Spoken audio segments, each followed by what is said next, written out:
തൃശൂരിൽ ലഡു കടം നൽകാത്തതിനെ തുടർന്ന് കട ഉടമയ്ക്ക് ക്രൂരമായ മർദ്ദനം.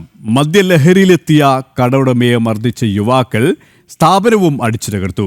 ചേലക്കര തോന്നൂർക്കര മണ്ണാർക്കാട് സ്വദേശി മുരളിക്കാട് മർദ്ദനമേറ്റത്. പ്രതികളെ അറസ്റ്റ് ചെയ്ത ശേഷം റിമാൻഡ് ചെയ്തു. ഇവരുമായി സാനു കെ സജീവ് ചേരുകയാണ്. സാനു, ലഡു കടം കൊടുക്കാത്തതിനാണ് കട ഉടമയ്ക്ക് അതിക്രൂരമായ മർദ്ദനമേറ്റത്. മറ്റ് വിശദാംശങ്ങൾ എന്തൊക്കെയാണ്? മദ്യപിച്ച് ലക്കുകെട്ടെത്തിയ ശേഷമാണ് കടയിലെത്തി ലഡു കടമായി ചോദിക്കുന്നത്.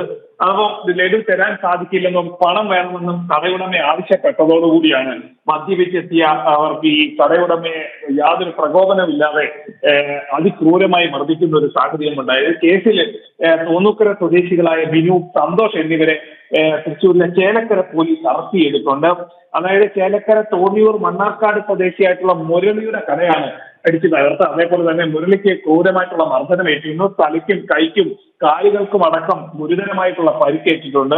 ഇന്നലെ വൈകിട്ടാണ് ഇത്തരത്തിലൊരു സംഭവം ഉണ്ടാകുന്നത്. മദ്യപിച്ചെത്തിയ ഇരുവരും ലഡു ആണ് ആദ്യം ആവശ്യപ്പെട്ടത്. പല സാധനങ്ങളും കടയിലിരിക്കുന്ന ആദ്യം ആവശ്യപ്പെട്ടെങ്കിലും പിന്നീട് ഇവർ ലഡുവിലേക്ക് ഇവർ നോട്ടമെത്തുകയായിരുന്നു. തുടർന്ന് ലഡു എടുത്തുകൊണ്ട് പോകാൻ ശ്രമം നടത്തുകയും ഇത് തടയാനായിട്ടുള്ള കടയുടമയുടെ ശ്രമത്തിനിടയിലാണ് ഇവരുടെ ഒരു ആക്രമണം ഉണ്ടായത്. എന്തായാലും ഇരുവരെയും അറസ്റ്റ് ചെയ്യുകയും ഇന്ന് രാവിലെയോടുകൂടി ഇവരുടെ അറസ്റ്റ് രേഖപ്പെടുത്തി ഇവരെ കോടതിയിൽ ഹാജരാക്കി റിമാൻഡ് ചെയ്യുകയും ചെയ്തിട്ടുണ്ട്.